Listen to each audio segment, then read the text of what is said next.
Break के बाद आपका एक बार फिर स्वागत। आप देखें न्यूज 11 भारत और 11 स्पेशल में बात कर रहे हैं प्राण वायु की। प्राण बचाएगी प्राण वायु। जी हाँ, दुष्यंत कुमार का एक शेर मुझे इस वक्त याद आ रहा है। इस नदी की धार में ठंडी हवा आती तो है, नाव जर्जरी सही लहरों से टकराती तो है, एक चिंगारी कहीं से ढूंढ लाओ यारों, इस दिए में तिल से भीगी हुई बाती तो है। दरअसल शेर का मतलब यह है कि हम प्रयास कर रहे हैं, हमारे पास जो संसाधन है उसी के जरिए इस महामारी से निपटने की हम कोशिश कर रहे हैं। और ऐसे में व्यवस्थाओं को लेकर हमने सवाल बहुत कर लिया, लेकिन व्यवस्थाओं पर हम सवाल उठा नहीं सकते। वजह साफ है, क्योंकि व्यवस्था को ये पता नहीं है कि आने वाले दिनों में कितने संक्रमित उसके पास पहुंचेंगे जिसका उसे इलाज करना होगा। और इसलिए हर एक संक्रमित की पहले से पहचान कर उसके लिए व्यवस्था कर पाना असंभव है, अकल्पनीय है। आप अंदाजा लगा सकते हैं कि आंकड़े बढ़ेंगे, लेकिन यह आंकड़ा नहीं लगा सकते कि आंकड़ा किस हद तक पहुंच जाएगा। हम सीधा रुख करते हैं धनबाद का। धनबाद में जो उपायुक्त उमाशंकर सिंह हैं वो सीधा हमारे साथ जुड़ रहे हैं और उन्हीं से हम जानेंगे कि आखिर धनबाद में कैसे सीमित संसाधनों के जरिए कोरोना से इस वक्त जंग जारी है, क्योंकि लगातार हम ये खबरें देखते हैं कि वहां पर पहले से बहुत सारी व्यवस्थाएं धनबाद में कर ली गई हैं और बहुत अच्छी व्यवस्थाएं वहां पर चल रही हैं। उमाशंकर सिंह जी, बहुत बहुत स्वागत है आपका न्यूज 11 भारत पर। धन्यवाद। बिल्कुल सर, ये वक्त हालांकि स्वागत करिए, लेकिन जिस तरीके से आप लोग कोरोना वॉरियर के तौर पर लगातार काम कर रहे हैं, ऐसे में जज्बे को आपको सलाम हमें करना पड़ेगा, स्वागत करना पड़ेगा। हम प्राण वायु की बात आज कर रहे हैं क्योंकि ऑक्सीजन को लेकर हमने देखा कि पिछले दिनों रांची सदर अस्पताल में बहुत दिक्कतें आई, सदर अस्पताल जमशेदपुर में कुछ दिक्कतें आई और दोनों के सिविल सर्जन हमारे साथ जुड़े। अब आप जुड़ रहे हैं धनबाद में ऑक्सीजन को लेकर फिलहाल स्थिति क्या और किस तरीके से है? क्या हम ये धनबाद के लोगों को हम ये उम्मीद दिला सकते हैं, सुनिश्चित कर सकते हैं कि ऑक्सीजन की वजह से कम धनबाद में किसी की मौत नहीं होगी? देखिए, धनबाद में आज के दिन हमारे पास पर्याप्त संख्या में ऑक्सीजन सपोर्टेड बेड्स हैं। आईसीयू की संख्या भी हम लोगों ने पिछले 15 दिनों के अंदर 190 से बढ़ाकर 271 तक किया है। इसको और हम लोग 7 से 8 दिनों के अंदर हम इसको 300 तक लेके जाने वाले हैं।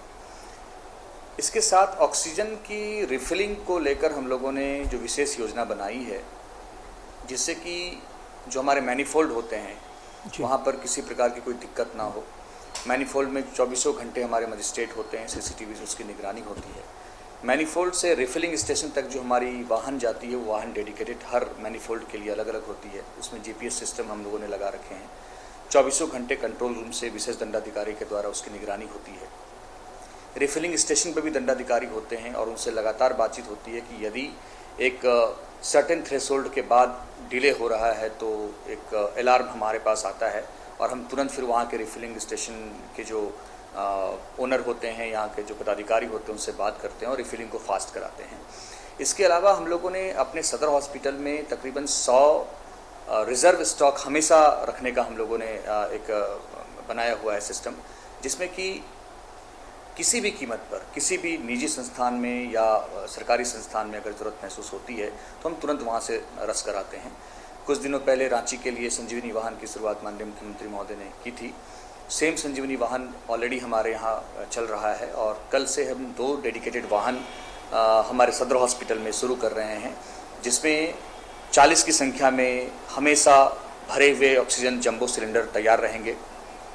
किसी भी निजी संस्थान को या सरकारी कोविड फैसिलिटी को यदि ज़रूरत पड़ती है हमारे ऑक्सीजन सिलेंडर की, तुरंत वहाँ पे रस करा दिया जाएगा। आपको ये बताते हुए अत्यंत खुशी हो रही है मुझे कि हम लोगों ने पिछले 10 दिनों के अंदर बड़े बड़े निजी संस्थानों को, असरफी, जलान जैसे निजी संस्थान, प्राइवेट नर्सिंग होम्स को भी रात में ज़रूरत पड़ने पर ऑक्सीजन सिलेंडर मुहैया कराए हैं। इसके अलावा हम लोग सिर्फ डी टाइप सिलेंडर या बी टाइप सिलेंडर पे ही टिके हुए नहीं हैं। हम लोग इसकी वैकल्पिक व्यवस्था कर रहे हैं, जिसमें कि हर मैनीफोल्ड के पास हमारी ऑक्सीजन जनरेशन प्लांट बनाई जाएगी। हमारे पीएमसीएच में, हमारे सीएसडी सेंट्रल हॉस्पिटल में, हमारे सदर हॉस्पिटल में, कहीं पर सीएसआर के सहयोग से हो रहा है, कहीं पर बीसीसीएल के सहयोग से हो रहा है और कहीं पर हम अपनी डीएमएफटी निधि से कर रहे हैं। योजना हमारी है कि धीरे धीरे हम ऑटोमेटिक जनरेशन प्लांट पे शिफ्ट करेंगे ताकि जो हमारी डिपेंडेंसी है सिलेंडर की उसको दूर किया जा सके। रिफिलिंग स्टेशन पे जो डिपेंडेंसी उसको दूर किया जा सके। आज की तिथि में धनबाद जिला वासियों को मैं यकीन दिलाना चाहूँगा, किसी भी परिस्थिति में पैनिक होने की आवश्यकता नहीं है। जिला प्रशासन निर्बाध ऑक्सीजन सप्लाई के लिए कृतसंकल्प है और मुस्तैद है। जी बिल्कुल। तो निश्चित तौर पर ऑक्सीजन की सप्लाई को लेकर जिला प्रशासन ने पूरी तैयारी कर रखी है। अगर ऑक्सीजन की सप्लाई की बात कर भी ले तो बेहतर विकल्प क्या नजर आता है, क्योंकि मैनिफोल्ड में कुछ तकनीकी कमियां आने की वजह से पूरे सिस्टम में दिक्कतें आ जाती है। तो ऐसे में जिला प्रशासन की तरफ से आप किससे प्रायोरिटी देते हैं, सिलेंडर्स को या मैनिफोल्ड वाले सिस्टम को? देखिए, मैनिफोल्ड में हमारे जंबो सिलेंडर्स ही लगते हैं। जैसा कि मैंने अभी जस्ट कहा कि हम लोग को धीरे धीरे सिलेंडर वाले सिस्टम से हटकर ऑक्सीजन जनरेशन प्लांट वाले सिस्टम पे जाना होगा, क्योंकि सिलेंडर वाले में कई सारी तकनीकी त्रुटियां अवॉइडेबल होती हैं, कभी भी आ सकती हैं। और कुछ जिलों के जो उदाहरण अभी सामने आ रहे हैं, दूसरे राज्य के भी उदाहरण सामने आ रहे हैं, तो चुनौतियां हमेशा लगी रहती हैं। और मैनिफोल्ड में भी घटनाएं ना हों, इसके लिए हम लोगों ने ये तरीका लिया है कि मैनिफोल्ड के साथ एक इमरजेंसी प्रोविजन हमारे दूसरे मैनिफोल्ड कनेक्शन के होते हैं, जहां पर हम अगर मैनिफोल्ड मेन सिस्टम खराब होता है, कंट्रोल पैनल खराब होता है, तो दूसरे सिस्टम से भी हम इसको चला सकते हैं। लेकिन इसका लंबा समाधान और आने वाले समय में समाधान मुझे यही दिखता है कि हम लोग O2 जनरेशन प्लांट की ओर जाएं तो बेहतर होगा हमारे लिए। बिल्कुल, यानी कि जब हम लिक्विड ऑक्सीजन मेडिकल जो ऑक्सीजन उसके सप्लाई शुरू कर देंगे, प्रोडक्शन शुरू कर देंगे। चलिए, सिविल सर्जन से तो हमने नहीं पूछा था ये सवाल, लेकिन आपसे सर पूछ सकते हैं कि फिलहाल सिलेंडर्स की कालाबाजारी को रोकने के लिए क्या कुछ कदम आपकी तरफ से उठाया जा रहा है, और हो रहा है या नहीं हो रहा है, ये भी जानेंगे आपसे। क्या आपके पास जानकारियां हैं धनबाद जिले में कि क्या अभी भी सिलेंडर कालाबाजारी चल रही, क्योंकि आप लगातार मेहनत कर रहे हैं, ये हमें पता चल रहा है खबरों के जरिए। देखिए, 10 दिन पहले हमारे पास सूचना थी कुछ जगहों पे कालाबाजारी की। कुछ इंडस्ट्रियल प्लांट थे गोविंदपुर में, चिरकुंडा, निरसा में और धनबाद के एक अर्बन एरिया में। हम लोगों ने सघन छापेमारी की और सघन छापेमारी के बाद कई सारे इंडस्ट्रियल जंबो सिलेंडर जब्त किए गए। उनको हम लोगों ने अपने सिस्टम में इनकॉर्पोरेट किया। इसके अलावा बोकारो से भी लगातार जिला प्रशासन से हम समन्वय करते आ रहे हैं, और कुछ सिलेंडर मुझे बोकारो से प्राप्त हुए, कुछ सिलेंडर हम लोगों को NHM ऑफिस रांची से प्राप्त हुए जी। कालाबाजारी की संभावना से इनकार नहीं किया जा सकता है, लेकिन हम लोग लगातार इसमें छापेमारी कर रहे हैं। और आज की स्थिति में मेरे पास अभी तक कालाबाजारी की सूचना धनबाद जिले में नहीं है, और जब भी ऐसी सूचनाएं आती हैं तो हम इसकी एक उड़नदस्ता टीम बनाते हैं और उसके औचक छापेमारी करके उसको हम लोग जब्त करते हैं। उमाशंकर सिंह जी, एक सवाल और मेरे मन के जहन में आया है। जैसे कि हॉस्पिटल पहुंचने के बाद जो मरीज होते हैं, अपने जो परिजन होते हैं मरीज के, उनकी पहली प्रायोरिटी वही होती है कि वो अपने मरीज को किस तरीके से ऑक्सीजन सपोर्टेड बेड मुहैया करवा दें। क्या होम आइसोलेशन में भी लोगों को ऑक्सीजन की जरूरत पड़ रही है, तो क्या ऐसी व्यवस्था भी की गई है, या फिर वो आप मना कर रहे हैं उससे, आपकी ऑक्सीजन घर में अपना लें?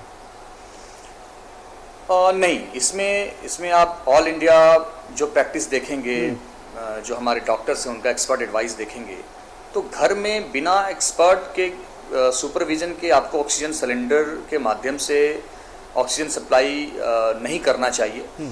और हम लोगों ने ऑब्जर्व किया है कि होम आइसोलेशन में लोग जब सेल्फ ट्रीटमेंट शुरू करते हैं और अपनी स्थिति धीरे धीरे ज़्यादा खराब कर लेते हैं, उसके बाद वो हमारे गवर्नमेंट फैसिलिटी में आते हैं, तब उनको बचा पाना बहुत मुश्किल हो जाता है।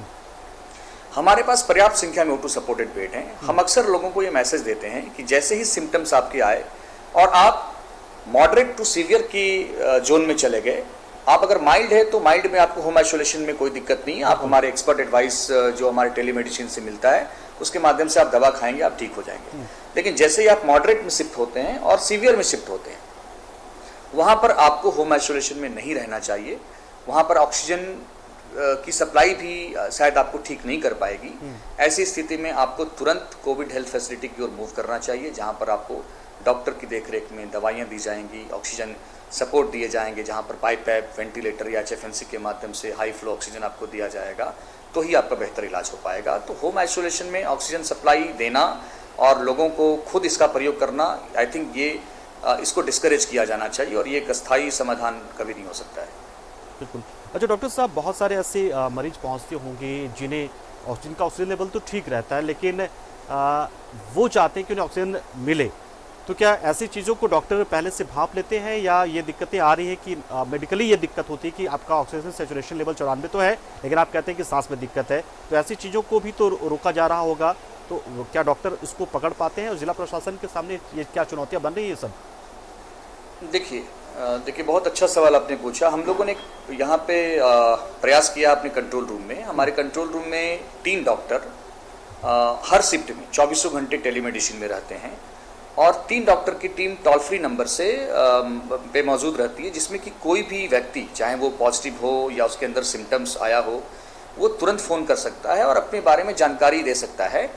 डॉक्टर तुरंत उनको सजेशन देते हैं, उनसे पूछते हैं कि आप क्या क्या दवा खा रहे हैं, आपका सिम्टम्स क्या है, आप के O2 ऑक्सीजन सेचुरेशन लेवल क्या है। उसके आधार पे उनको गाइड किया जाता है कि आपको घर पे कोई थेरेपी, ऑक्सीजन थेरेपी लेनी चाहिए या आपको तुरंत मूव करना चाहिए। अभी तक जो देखने में आया है कि पिछले 10 दिनों का जो मैं रुझान बता रहा हूँ कि मैक्सिमम लोग 90 ऑक्सीजन सेचुरेशन से जैसे डिप करते हैं उनका पैनिक कॉल शुरू हो जाता है। बिल्कुल 90 तक वो आई थिंक घर में अपने आप को अलर्ट नहीं कर पाते, जबकि डॉक्टर का एडवाइस है कि जैसे ही ऑक्सीजन सेचुरेशन आपकी 94 से नीचे जाए, 93 या 90 के बीच में अगर आए तो आपको अलर्ट हो जाना चाहिए। आपको तुरंत O2 सपोर्टेड बेड की फैसिलिटी में जाना चाहिए और वहाँ पे ऑक्सीजन सपोर्टेड बेड से आप ऑक्सीजन की सप्लाई होनी चाहिए। मुझे लगता है कि अभी भी कुछ लोगों में इसकी कमी है, खास तौर से ग्रामीण परिवेश के लोगों में कमी है और धीरे धीरे प्रिंट मीडिया, इलेक्ट्रॉनिक मीडिया के माध्यम से लोगों में जागरूकता बढ़ रही है। और अब मैं पिछले 4-5 दिनों का रुझान देख रहा हूँ कि लोग अब जैसे ही 94-93 से नीचे आ रहे हैं ऑक्सीजन सेचुरेशन, वो तुरंत कंट्रोल रूम में फ़ोन कर रहे हैं या हमारे सीधे कोविड हेल्थ फैसिलिटी में आ रहे हैं, जो कि अच्छा संकेत है। और ऐसे मरीजों को ठीक कर पाना बहुत आसान होता है। ऐसे मरीजों के जो रिकवरी रेट होते हैं बाकी की तुलना में काफ़ी अच्छे होते हैं। लेकिन ये तो तब की बात होगी जब जो मरीज है ऑक्सीमीटर, पल्स ऑक्सीमीटर के जरिए अपने ऑक्सीजन सेचुरेशन लेवल को नाप पाए। तो क्या ज़िले में ऑक्सीमीटर पर्याप्त मात्रा में मिल रहा है या फिर अभी भी कुछ कमियां हैं और उस कमी को दूर करने की कोशिश की जा रही है? क्या लोगों को आसानी से ये मुहैया हो पा रहा है? देखिए 2 तरीका है। पहला तो ये है कि हम लोग हर दूसरे दिन भी ये प्रयास कर रहे हैं इंडिया के डिफरेंट कॉर्नर के वेंडर से बात करके कि हमारे पास पल्स ऑक्सीमीटर की संख्या पर्याप्त हो। राज्य NHM ऑफिस से भी बीच बीच में सप्लाई हमें मिलती रहती है, निर्बाध मिलती रहती है। तो जितनी ज़्यादा संख्या में पल्स ऑक्सीमीटर होनी चाहिए उतनी ज़्यादा तो नहीं है, डिमांड बहुत ज़्यादा है। बट फिर भी हम लोगों ने नियम बनाया है कि जो होम आइसोलेशन में रहने वाले हमारे व्यक्ति हैं उनको 100% मेडिकल किट के साथ पल्स ऑक्सीमीटर दिया जाए ताकि हम उसकी रेगुलर मॉनिटरिंग कर सकें। दूसरा, यदि किसी व्यक्ति के पास पल्स ऑक्सीमीटर नहीं है तो वो भी अगर हमारे कंट्रोल रूम में डॉक्टर को फ़ोन करते हैं तो हमारे डॉक्टर उनको जो ट्रेडिशनल अप्रोच रहा है अपने रेस्पिरेटरी सिस्टम को काउंट करने का, 1 मिनट में आप कितनी बार सांस लेते हैं, डिप करते हैं, उसके आधार पे डॉक्टर सजेस्ट करते हैं कि आप का O2 लेवल सामान्य श्रेणी में है या कम है। और तब उस तरीके से हम उनको सजेस्ट करते हैं कि आपको तुरंत हॉस्पिटल जाना चाहिए या आपको अपने घर में इलाज करना चाहिए। जी बिल्कुल, बहुत सारी महत्वपूर्ण जानकारी आप लगातार दे रहे हैं और उम्मीद करेंगे कि धनबाद के जो लोग हैं अपने DC साहब के इस बात को सुन रहे होंगे और समझ रहे होंगे कि चीज़ें जो है वो अभी अंडर कंट्रोल है, बेकाबू नहीं हुई है, घबराने की जरूरत है नहीं, पैनिक आप क्रिएट ना करें। उमाशंकर सिंह जी, एक सवाल और यहाँ पर कि आज राज्य सरकार की ओर से अमृत वाहिनी ऐप की शुरुआत हो रही है। उससे पहले धनबाद में ऑलरेडी आप हिम्मत ऐप की शुरुआत कर चुके थे, तो अब कितने मजबूती के साथ आप लोगों की सेवा कर पा रहे, मदद कर पा रहे इन ऐप्स के जरिए? देखिए, हम लोगों ने शुरू से ये पॉलिसी बनाई थी कि ये जो वायरस की मारक क्षमता है ये पहले वाले वेव से बहुत ज़्यादा था।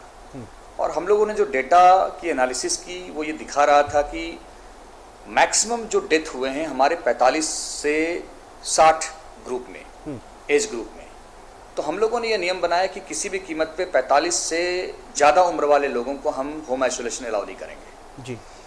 उसके बाद एक दूसरा तथ्य इसको और बैक करता है कि होम आइसोलेशन में रहकर लोग जब सेल्फ ट्रीटमेंट शुरू करते हैं और अपनी स्थिति खराब कर लेते हैं तब उनको लास्ट में हॉस्पिटल में बचा पाना मुश्किल हो जाता है। इसको ध्यान में रखते हुए हम लोगों ने हिम्मत ऐप बनाया था, home isolation monitoring and movement tracking system, उसको हिम्मत नाम दिया था हम लोगों ने। उसके माध्यम से हम लोग हिम्मत ऐप के जरिए लोगों को होम आइसोलेशन अलाउ करते हैं, उनकी मॉनिटरिंग करते हैं जी। यदि कोई व्यक्ति अपने जियो फेंसिंग वाले एरिया से बाहर जाता है तो हमें तुरंत अलर्ट मिल जाते हैं, हमारे कंट्रोल रूम में अलार्म बजने शुरू हो जाते हैं। हमारे मजिस्ट्रेट तुरंत कंसर्न इंसिडेंट कमांडर को फ़ोन करते हैं और इंसिडेंट कमांडर थाना प्रभारी के माध्यम से वहाँ पे तुरंत रिपोर्ट करते हैं। होम आइसोलेशन में रहने वाले व्यक्ति को समझाया जाता है, उनको बताया जाता है कि आप बाहर निकल रहे हैं या आप सब्जी लाने या मार्केट में जा रहे हैं तो ऐसी स्थिति में उनको चेतावनी दी जाती है कि आप वापस लौट आइए, क्योंकि आप बाहर भी किसी को संक्रमित कर सकते हैं। इसके साथ साथ हम हर 3 घंटे पे उनका वाइटल्स लेते हैं हिम्मत ऐप में। वाइटल्स खास तौर से उनका बीपी लेवल, उनका टेम्परेचर, उनका ऑक्सीजन सेचुरेशन, जिसमें उनको किट हम देते हैं। उनकी इलेक्ट्रॉनिक जो बीपी मशीन होती है, थर्मामीटर होता है और पल्स ऑक्सीमीटर होता है। हर 3 घंटे पे उनकी वाइटल्स की जांच की जाती है। और सबसे महत्वपूर्ण, होम आइसोलेशन में रहने वाले व्यक्ति के लिए हम लोगों ने मैंडेटरी कर दिया है कि उनको दिन में कम से कम एक बार कंट्रोल रूम में जो टेलीमेडिसिन है वहाँ पर हर हाल में आपको डॉक्टर से संपर्क करना है। अगर आप नहीं करेंगे तो हम डॉक्टर स्वयं उनको फ़ोन करते हैं जी। उससे दिन भर में उस मरीज के शरीर में क्या परिवर्तन हो रहे हैं, उनका O2 लेवल घट रहा है, बढ़ रहा है, उस पर नज़र रखते हैं ताकि समय रहते हम लोग तुरंत उनको शिफ्ट कर सकें। एक और सबसे बेहतर तरीका है इस पर नज़र रखने का, CT स्कोर। बिल्कुल, हम लोगों ने कुल 5 एजेंसी को यहाँ पर अलाउ किया है CT स्कैन करने के लिए। उन 5 एजेंसी से हर दिन कंट्रोल रूम में हमारे पास एक डेटा आती है 2 बार, सुबह 11 बजे और शाम के 5 बजे। उस डेटा में हम लोग हर व्यक्ति का CT स्कोर देखते हैं और जिनका CT स्कोर हमें 8 या 8 से ऊपर दिखता है उनको तुरंत हमारे कंट्रोल रूम से डॉक्टर की टीम स्वयं फ़ोन करती है, उनसे हाल समाचार लेती है। और यदि हमारे डॉक्टर को टीम को लगता है कि इस मरीज को तुरंत हॉस्पिटल की ज़रूरत है तो हम तुरंत वहाँ पर अपनी एम्बुलेंस 108 को भेजते हैं और उनको हॉस्पिटल में शिफ्ट कराते हैं। इससे जो घर में लोग की जानकारी छिप जा रही थी, जिससे जानकारी हमारे पास आ नहीं पा रही थी कि उनको वो सिस्टम में है नहीं, चूँकि उनकी पॉजिटिव रिपोर्ट नहीं है, तो वैसे लोग ज़्यादा हमारे लिए वल्नरेबल हो रहे थे। उन लोगों को हम इस ट्रैकिंग के माध्यम से, CT स्कोर की मॉनिटरिंग के माध्यम से हॉस्पिटल में पहुंचा रहे हैं और उनका बेहतर इलाज करा पा रहे हैं। चलिए, बहुत बहुत शुक्रिया उमाशंकर सिंह जी, आप जुड़े और धनबाद के जनता को आपने कम से कम एक भरोसा दे दिया है कि धनबाद में स्थिति बेकाबू नहीं हुई है, सब कुछ अंडर कंट्रोल है और जिला प्रशासन पूरी मुस्तैदी के साथ कोरोना से निपटने के लिए तैयार है। बहुत बहुत शुक्रिया हमारे साथ जुड़े और बहुत सारी महत्वपूर्ण जानकारी आपने यहाँ रखी और उम्मीद करेंगे कि जो राज्य के अलग अलग जिलों में अगर ये व्यवस्थाएं नहीं है तो कम से कम धनबाद जिला प्रशासन उन चीजों को सीखे और उसे अपनी प्रैक्टिस में लेकर आए ताकि स्थिति थोड़ी सी बेहतर हो। क्योंकि कोरोना से तो हम लड़ ही रहे हैं, लेकिन कई बार व्यवस्थाओं में कुछ कमी या चूक होने की वजह से भी दिक्कतें बढ़ जाती है, संक्रमण बढ़ जाता है और ये कई स्तर पर होता है। फिर चाहे वो व्यवस्था की कमी की वजह से बेहतर इलाज ना मिल पाना हो या लोगों की जागरूकता की कमी की वजह से संक्रमण का बढ़ जाना हो, हर स्तर पर दिक्कतें हैं और हर स्तर पर कमियों को दूर भी किया जा रहा है, लेकिन कमियां भी जारी है। तो इसी के साथ हमें आगे भी बढ़ना है, हंसते खेलते आगे बढ़ना है। पैनिक होकर आगे बढ़ने से कोई फायदा नहीं है। हम अगर सर पटक ले, माथा पटक ले, तब भी कोरोना खत्म नहीं होगा। हम खुद लड़ना होगा हमें और तमाम नियमों का पालन करना होगा, SOPs का पालन करना होगा। 11 स्पेशल में इतना ही, मुझे दीजिए इजाजत, लेकिन खबरों के लिए बने रहिए हमारे साथ। देखते हैं News 11 भारत। नमस्कार।